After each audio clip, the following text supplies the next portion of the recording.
యేసు ప్రభునామం అందరికీ వందనాలు. ఒక విషయాన్ని మాట్లాడదాం అని బైబిల్ నుండి ధ్యానిద్దాం. ఈ రోజున ఎంతోమంది మనిషిని సృష్టించడం వెనకాల అసలు ఎవరూ లేరు, మనిషి తనంతటే తాను పుట్టాడు, లేదా సైన్స్ ప్రకారం ఇలా పదార్థాల ద్వారా ఉద్భవించాడు అని చెప్తుంటారు కొంతమంది దేవుణ్ణి నమ్మని వాళ్ళు. సైన్స్ ప్రకారం ఎలా ఉద్భవించాడు అనేది మాత్రం చెప్పరు. సైన్స్ ప్రకారం ఎలా కొత్తగా ఈ మనిషి ఊడిపడ్డాడు అనేది భూమి మీదకి ఎవరో చెప్పరు. లేదు, సైన్స్ ప్రకారం ఈ బ్రహ్మాండం బద్దలైనప్పుడు ఇది ముక్కలు చెక్కలు కాకుండా ఇలాగా ఒకే రకంగా ఉండి ఇన్ని నిర్మాణాలు ఎలా జరిగినాయి అనేది కూడా చెప్పరు. దేవుడు లేడనే వ్యక్తులు కొంతమంది. ఇక దేవుడు ఉన్నాడు అన్న ప్రకటించే వ్యక్తులు ప్రపంచంలో నాస్తికులు కొంతమంది, ఏమంటే ఆస్తికులు అంటే దేవుడిని నమ్ముకున్న వ్యక్తులు ఎంతోమంది ఈ రోజున ఉన్నారు. నాస్తికులు ఎక్కువ, ఆస్తికులు ఎక్కువ. అంటే ఆస్తికుల శాతమే ఎక్కువ.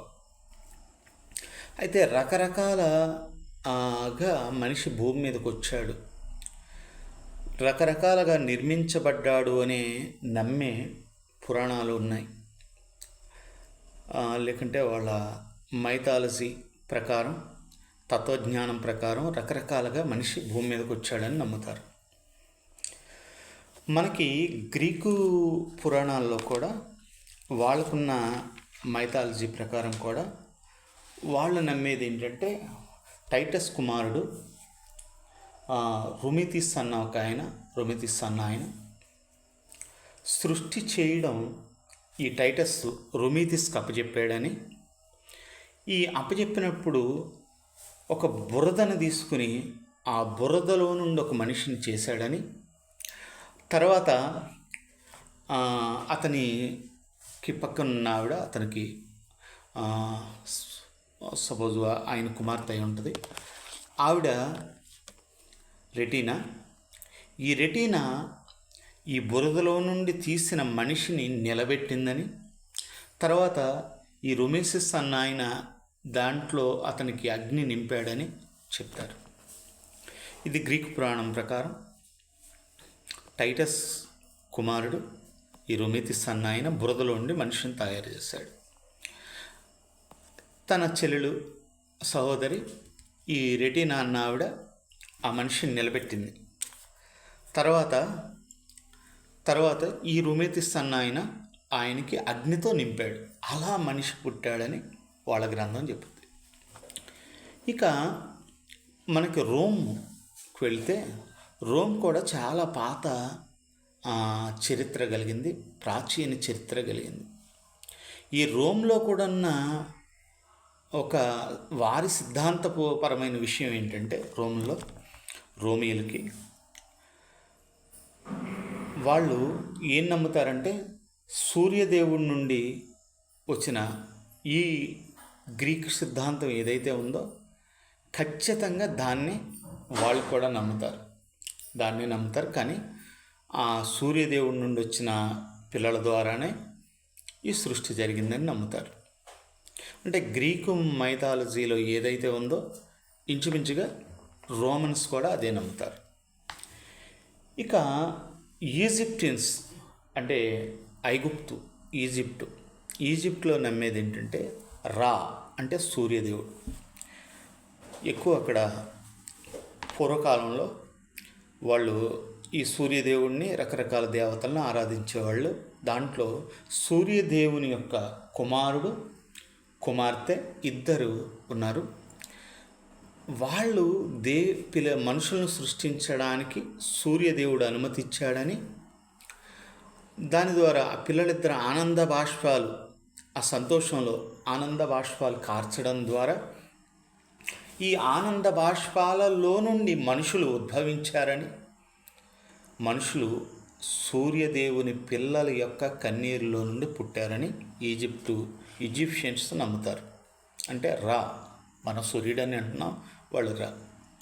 ఇక మరో సిద్ధాంతం ప్రకారం ఇదే సూర్యుడి చెందిన సూర్యుడిలో నుండి తన కుమారుడు కలిగాడని, ఆ కుమారుడు ద్వారా మానవులు విస్తరించారని మరొక ప్రముఖ పురాణం చెప్తుంటుంది. అంటే రకరకాలుగా మనిషి ఎలా పుట్టాడు అని అంటే బురదలో నుండి పుట్టాడు, ఆ బురదలో ఉన్న ఆయనకి అగ్ని నింపారు అన్నది ఒక సిద్ధాంతం. రెండోది ఏంటంటే కన్నీళ్లతో పుట్టాడని. మూడోది ఏంటంటే మనుషులను సూర్యుని యొక్క కుమారుడు నిర్మించుకున్నాడని, నిర్మాణం చేశాడని. ఇలాంటి సిద్ధాంతాలు, దైవికమైన సిద్ధాంతాలు, తత్వజ్ఞానం కలిగిన సిద్ధాంతాలు వారి వారి విశ్వాసాల్లో ఉన్నాయి. అయితే బైబిల్ ఏం చెప్తుంది ఈ సిద్ధాంతాల వెనక? ఇప్పుడు గ్రీక్ సిద్ధాంతం ఎరుగుదాం, రోమన్ సిద్ధాంతం ఎరుగుదాం, మనకి ఈజిప్ట్ మైథాలజీ ఎరుగుదాం. వాళ్ళ సిద్ధాంతాలు తత్వజ్ఞానానికి లేకుంటే మనిషి యొక్క నిర్మాణానికి సిద్ధాంతాలు ఎరుగుదాం. ఇక వేరొక సంగతుల నుండి కూడా కొన్ని మనం ఎరుగుదాం. ఇన్నిటి మధ్యన 99% ఈ పురాణాలన్నిటి వెనకాల జరిగింది ఏంటంటే ఈ మైథాలజీ, ఈ రోమన్లు కానీ, ఐగుప్తీయులు కానీ, గ్రీకులు కానీ సూర్యుడి నుండి ఉద్భవించిన వారు, సూర్యదేవుని నుండి డైరెక్టెడ్ కాకుండా సూర్యదేవుని యొక్క పిల్లల నుండి ఉద్భవించిన వారు అని. కొందరు కన్నీళ్లతో పుట్టారు, మరికొందరేమో బురదలో నుండి పుట్టారు అని రాయబడింది. ఇక బైబిల్ ఏం చెప్తుంది అనేది కావాలి. ఇప్పుడు మనిషి ఎలా నిర్మాణం అయితే మనకెందుకు అన్నప్పుడు మనకెందుకు అని ఆలోచించవచ్చు. కానీ అసలు నిర్మాణం అయ్యాడు అని అన్నది ఒక మూల విషయం. ఒక మూలం అంటే మనకి ఒక మూలమైనది. ఏదైనా సరే మూలం తెలుసుకుంటే ముగింపు అర్థం అవుతుంది. మనకు అర్థం కావాల్సిన విషయం ఏంటంటే మూలం తెలిస్తే ముగింపు తెలుస్తుంది. ఈ మూలం ఏం చెప్తుంది అని మనం మాట్లాడుకున్నప్పుడు కొన్ని విషయాలు బయటకు తెలుస్తుంటాయి. ఆ కొన్ని విషయాలు ఏంటి బైబిల్ ద్వారా అని అంటే ఆదికాండం 2వ అధ్యాయం 7వ వచనం.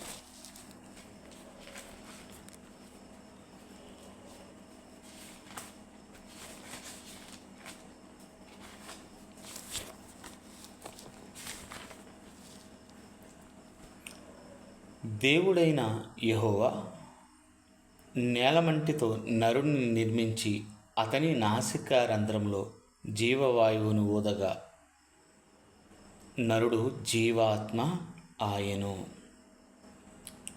దేవుడైన యెహోవా నరుడను నిర్మించి అన్నకాడ మనం ఆగాలి. ఎందుకని నిర్మించి అన్న పదం కాడ ఆగాలి? ఇదంతా మొత్తం ఒకే ఒక వింగ్లోకి వస్తుంది, కానీ నిర్మాణం వేరు, తర్వాత నిలబెట్టడం వేరు. నిర్మించాడట. ఎలా నిర్మించాడు ఏంటి అని ఆలోచిస్తే ముందర నిర్మాణం గురించి మాట్లాడుకుందాం, తర్వాత నిలబెట్టడం గురించి మాట్లాడదాం, తర్వాత ముగించడం గురించి మాట్లాడదాం. ముందర నిర్మాణం గురించి మాట్లాడినప్పుడు నేల మట్టితో నిర్మించాడు అని రాయబడింది. మట్టితో నిర్మించాడు. మట్టితో నిర్మించాడు అంటంతో ఏంటి మట్టితో నిర్మించాడు అంటే ఈ రోజున మనిషి యొక్క శరీరాన్ని, భూమిలో ఉన్న ఖనిజాలని రెండిటిని సరిచూసినప్పుడు 98% ఈ రెండిటికి మ్యాచ్ అవుతుంది. దేనికి? మనిషి యొక్క శరీరంలో ఉన్న ఈ మనిషి యొక్క ఉన్న ఖనిజాలు ఇలాంటి ఏదైతే భూమిలో నుండి దొరుకుతాయో ఈ మట్టిలో దానికి 98% రెండు మ్యాచింగ్ అవుతున్నాయి అని చెప్తున్నారు. అంటే దేనితో నిర్మించాడట? నేల మట్టితో. మట్టితో నిర్మించాలి అనుకున్నప్పుడు సహజంగా కుమ్మరి అయితే ఎలా నిర్మిస్తాడు అంటే ఒక మట్టితో నిర్మించి తర్వాత కాలుస్తాడు. ఎందుకంటే ఒక మనిషిని గట్టిగా ఫిట్గా తయారీ అవ్వాలంటే మట్టితో నిర్మించేసినంత మాత్రాన మనిషి గట్టిపడడు. కాబట్టి మనిషిని నిర్మించినప్పుడు నేల మట్టితో నిర్మించాడు. ఈ మట్టి ఒక కుండ తయారు చేసినప్పుడు అది ఎంత స్ట్రాంగ్గా ఉంటుంది. ఆ స్ట్రాంగ్గా కావాలంటే దాన్ని నిర్మించేటప్పుడు అది చల్లటి పదార్థంతో నిర్మిస్తే అది కాస్త ఏదన్నా మరలా తడిసినా పోయే అవకాశం ఉంటుంది, పాడవుద్ది. కుండ కాలిస్తే ఆగుద్దా, కుండ మామూలు మట్టితో నిర్మిస్తే ఆగుద్దా అని ఆలోచిస్తే కుండని కాల్చితేనే ఆగుద్ది తప్ప మామూలు మట్టితో నిర్మిస్తే కుండ ఆగదు. మీరు కుండే కాదు, ఏ పాత్ర అయినా సరే మట్టి పాత్ర అది మామూలుగా నిర్మిస్తే మరలా మట్టిలో కలిసిపోయే అవకాశాలు ఎక్కువగా ఉంటాయి. అది 99% అవకాశం ఉంటుంది. కానీ మరి ఎలా కావాలి అంటే మట్టి ఇక్కడ భూమి మీద ఉన్న ఉష్ణోగ్రత వేరు, భూమి మీద ఉన్న ఉష్ణోగ్రత వేరు. మరి మనం రాత్రి మనం నేలలోకి కాస్త లోతుగా తవ్వితే వేడి తగులుతుంటుంది. మనం ఒక 4 అడుగులు 2 అడుగులు 3 అడుగులు వెళ్ళిపోయేపటికి కాస్త కూలింగ్ దాటి వేడిలోకి వెళ్తుంటుంది. అలా వెళ్ళినప్పుడు అలా కొన్ని వందల అడుగులకు వెళ్ళగలిగితే ఈ భూమి యొక్క సెంటర్ కోర్ సెల్సియస్ చాలా వేరుగా ఉంటుంది. ఈ కోర్లోకి వెళితే సూర్యునిపై ఉపరితలం మీద ఏదైతే అత్యంత వేడి ఉందో ఆ వేడి ఎక్కడ ఉంటుందంటే ఈ భూమి అంతర్భాగంలో ఉంటుంది. ఇప్పుడు దేవుడు మట్టితో నిర్మించెను అన్నప్పుడు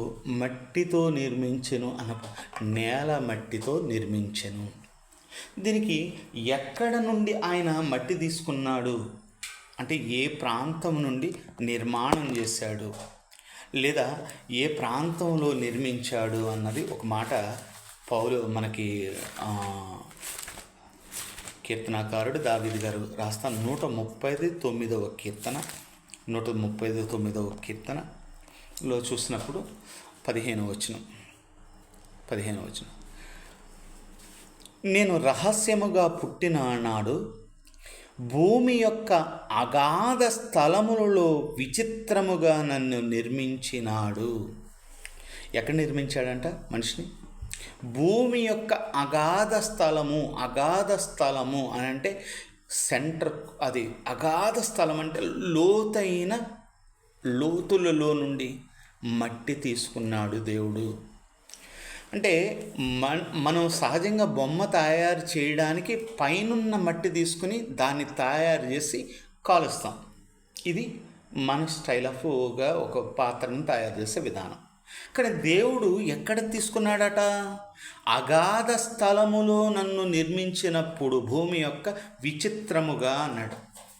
విచిత్రముగా మీరు భూమిలోకి ఆ లోపలికంట వెళ్ళిపోతే మరిగిపోతుంటుంది మట్టి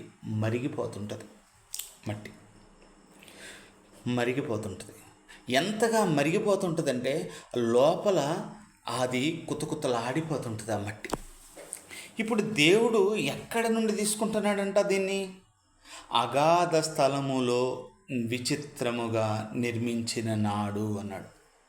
అగాధ స్థలములో విచిత్రముగా నిర్మించిన నాడు అంటే మనిషిని ఎలా నిర్మించాడట? అగాధ స్థలములో. అందుకనే అదే భక్తుడు ఒక మాట కూడా అంటున్నాడు, చూద్దాం. 14వ వచనం, నీవు నన్ను కలగజేసిన విధము చూడగా భయము ఆశ్చర్యము నాకు పుట్టుచున్నది. అంటే కలగజేసింది ఎవరు చూడరు, కానీ ఏంటంటే ఆయన దేవుని వాక్యాన్ని బట్టి పలుకుతున్నాడు కాబట్టి ఆయనకి దేవుడు బయలుపరుతున్నాడు అంతే. ఇప్పుడు మనకి శిశువు కనపడాలంటే డైరెక్ట్గా కనపడదు. దాన్ని ఎలా చూస్తాం? స్కానింగ్ ద్వారా చూస్తాం. ఇప్పుడైతే పూర్వం అయితే స్కానింగ్ లేవు, ఏమీ లేవు. ఇప్పుడు స్కానింగ్లో నుండి చూసినప్పుడు ఒక మనిషికి లోన జరిగేది చూస్తే ఇప్పుడు మనకైతే కామన్ అయిపోయింది, కానీ మొట్టమొదట చూసిన వ్యక్తికి ఎలా ఉంటుంది? చాలా ఆశ్చర్యం. అదే రీతిగా దావీదు గారికి కూడా ఒక స్కానింగ్లో చూసిన వ్యక్తికి అంత ఆశ్చర్యంగా ఉంటే ఆయనకి దేవుని ద్వారా బయలుపరిచింది ఏంటంటే ఇది లోపల ఇలా నిర్మిస్తే ఇంకెంత భయంకరంగా ఉంటుంది అన్నది తెలియజేస్తున్నాడు. అంటే ఎక్కడ మట్టి తీసుకున్నాడట? అగాధ స్థలము అన్నాడు. అంటే లోపల ఉడికిపోయే మట్టిని దేవుడు తీసుకున్నాడు. ఇప్పుడు కాలే మట్టితో వస్తువు చేస్తే ఇంకా మరలా కాల్చవలసిన అవసరమే లేదు, అది స్ట్రాంగ్ అయిపోద్ది. ఎందుకంటే మన నిర్మాణం వేరు, ఆదాము నిర్మాణం వేరు. ఇప్పుడు మన నిర్మాణం వేరు, ఆదాము నిర్మాణం మొట్టమొదటి మనిషి నిర్మాణం. ఇప్పుడు మనల్ని కూడా కాల్చే మట్టిలో నుండి తీస్తున్నాడంటే ఆ మట్టిలో నుండి వచ్చిన తత్వం ఉంది కాబట్టి ఆ వేడిలోనే ఉంది మనకి. లేదా ఇంకా మాట్లాడుకుందాం, చాలా విషయాలు మాట్లాడుకోవాలి. దేవుని వాక్యంలో నుండి ఒక మనిషిని దేవుడు ఎలా నిర్మిస్తున్నాడు అన్న పాఠాన్ని మనం చూసుకుంటూ వెళదాం. దేవుడి మాటలు దీవించిన గాక. ఆమేన్.